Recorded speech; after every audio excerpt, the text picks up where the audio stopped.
बैठे नरेंद्र। विधायक जी, सरकार का सबसे बड़ा एजेंडा है कि एमएसपी की गारंटी देते हैं। हम एमएसपी की गारंटी देते हैं, समय पर तो नहीं तो मंडी खुलती है। जब किसान का ये जो नाज है ना, औने पौने दानों पर बिक जाता है ना, जब तो ये मंडी चालू करते हैं। आप देख लो, अभी बाजरा निकल रहा है, मूंग निकल रहा है। बाजरे की 2700 कुछ समथिंग एमएसपी है इनकी, और मार्केट में 2000-1500 रुपये बाजरा बिक रहा है।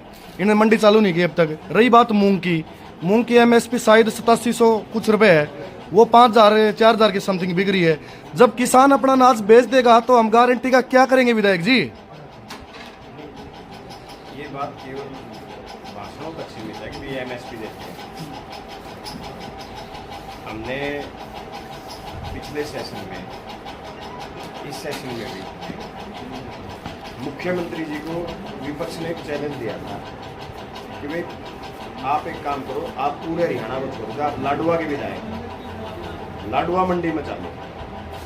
अगर लाडवा मंडी में एक फसल भी एमएसपी पे बिकती होगी तो हम आपकी बात को स्वीकार करेंगे और सरकार के पक्ष में ताड़ी बजाएंगे। मुख्यमंत्री जी ने केवल इतना कहा, हो सकता है किसी किसान की फसल की क्वालिटी खराब हो, वो नहीं बिकती हो, या मैंने उनको ये कहा था कि हरियाणा प्रदेश की हर मंडी में धान की बात हो, नरमा की बात हो, बाजरे की बात हो, लगभग एमएसपी से 25% डाउन बिक रही है। और उसका फायदा तो सरकार को हो रहा है, नुकसान आड़ती को और किसान को दोनों को हो रहा है। लेकिन मुख्यमंत्री ये एक बार भी खड़े होकर ये नहीं बता पाए कि यहाँ पे हरियाणा में एक मंडी तो ऐसी हो जिसमें फसलें एमएसपी पे बिकती है। और मैं आपके चैनल के माध्यम से भी मेरे सभी साथियों को एक बात बताना चाहता हूँ, किसान मजदूर और जो छोटा व्यापारी है, ये भारतीय जनता पार्टी उसकी सबसे बड़ी दुश्मन है। आप भूल जाओ, एमएसपी को छोड़ो। अभी हम चर्चा कर रहे थे, व्यापारियों के साथ में कर रहा था कि बाजरा खरीद इस बार सरकार बंद कर दी है, तो एमएसपी तो छोड़ो, ये खरीदने की भी रोक लगाऊंगी। जो खट्टर साहब ने कही नहीं थी एक बार, बोले बस केवल 28 मन गेहूं की खरीद कराएंगे, किला गला उपराली कर जाएगी भाई। कोई कहने लगे फूलों की खेती करो, राड़ा टेम पर या बाड़ी बाजरे तो देखो नहीं थी, फूल हो कौन उगाओगा। तो इनका मकसद केवल किसान को और मजदूर को बर्बाद करने का है, छोटे व्यापारी को बर्बाद करने का है। क्योंकि चुनाव में इनको पैसा अडानी और अंबानी दे देते हैं, दूसरे से इनको कोई मतलब नहीं। और हमें ये बात समझनी पड़ेगी कि जो लोग जात पात और धर्म के नाम पे वोट मांगते हैं, वो केवल राजनीति भी से काम भी करेंगे। इसलिए जात पात धर्म के नाम पे वोट देने वालों को नहीं, बल्कि मुद्दों के और तथ्यों की बात करने वालों को वोट देने से समाज का, प्रदेश का, देश का भला होगा। विधायक जी, आप तोशाम हल्का में सागवन गांव गए हो अभी, यहाँ से एक सांसद है और एक दो सांसद हैं, तो क्या लगा प्रशासन का और शासन का रवैया आपको? देखो, 2 सांसद हैं, चौधरी धर्मवीर जी तोशाम से विधायक भी रहे हैं और तोशाम की राजनीति में इंटरेस्ट भी रखते हैं। वो लोकसभा सांसद है यहाँ से।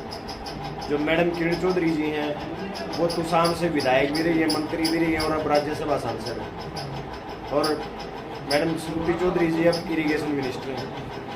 मैं तो केवल इतना कह सकता हूँ कि अगर मैं इरिगेशन मिनिस्टर होता, मेरे हल्के में एक चड़ू पानी बर्बादी के लिए नहीं हो सकता। श्रुति चौधरी जी के पास तो इतना होना चाहिए कि वो अगर भिवानी से चल रही हैं या तोशाम से चल रही हैं, सागवान गांव पहुंचने से पहले खाली होना चाहिए था पानी। लेकिन ये बड़ा गांव खाली हो गया, मानस डांगर खाली कर दी।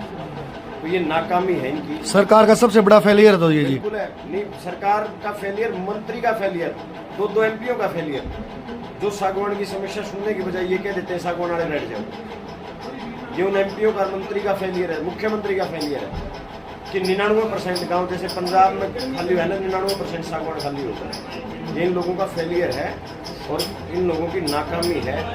ये हमें समझना पड़ेगा कि भाई इन जैसे नाकाम लोगों को अगर हम सत्ता हाथ में देंगे भविष्य में भी, आज तो हमने दे रखी है 15 साल से, तो केवल अपनी बर्बादी के अलावा हमें कुछ नहीं मिलेगा। तो विधायक जी, क्या संदेश भेजना चाहोगे विधानसभा में आप? मुख्यमंत्री जी के नाम संदेश हमने तो पहले भी दिया, मैंने तो विधानसभा में भी जल भराव की बात उठाई है मुख्यमंत्री जी एक झुंझुना पकड़ा रहे हैं 7,000 रुपये का, ये 7,000 रुपये मुआवजा देंगे। आज सागौन गांव में जाके देखो, उन्हें तो 1 लाख रुपये मुआवजा मिला है 1 एकड़ के साथ, तो भी कम है। अगली 3 फसलों का जुगाड़ नहीं है। जिंदगी में एक आदमी, एक किसान और मजदूर जीवन में, आज मैंने दानक कॉलोनियाँ देखी, पूरे 36 बिरादरी के मकान देखे हैं सागौन में, नाव पे बोट पे बैठ के देखे हैं। जीवन में एक आदमी एक ही बार मकान बना पाता है, गरीब आदमी, और कई तो बना भी नहीं पाते बेचारे। आज वहाँ हालात ऐसे हैं कि 99% गाँव के मकान खाली तो है ही, खाली होने के साथ साथ जब वो पानी खाली हो जाएगा वो गिरेंगे भी। तो सरकार मुआवजा दे रही है उनकी मरम्मत के लिए तो 2 लाख 2.5 लाख रुपये, जिसका जमा पड़ गया तो 4 लाख रुपये।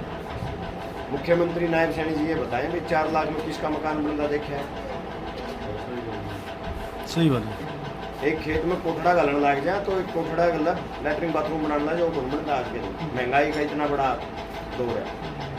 तो सरकार को